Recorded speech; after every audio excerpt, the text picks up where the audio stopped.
Guys, welcome to one of Palestine's throne villages. If you don't know what a throne village is, it's a type of village that was really popular in the 18th and 19th century in the central highlands of Palestine, more specifically in the modern-day West Bank.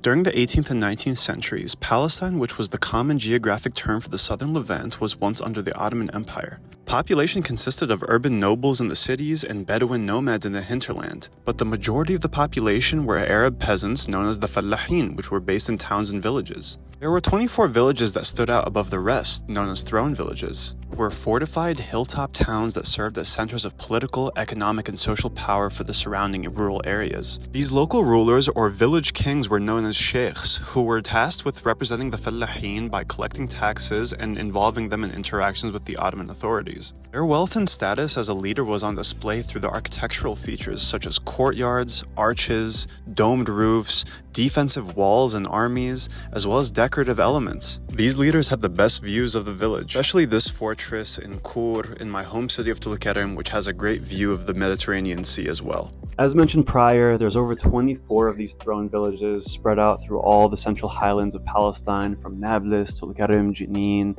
Hebron, Jerusalem, and Ramallah. Different conditions vary based on where the location is at and the type of funding or support and renovations that any of these throne villages have gone through. Some of them, like the one I'm in right now, have been abandoned, but other ones have gotten more hope and more funding and have been turned into cultural centers, museums, and just places for the local population to hang out. The throne villages are actually on the UNESCO World Heritage tentative list, which can also gain more support from the UN, gain more traction in visitors, and help the local economy, as well as boost tourism in these cities.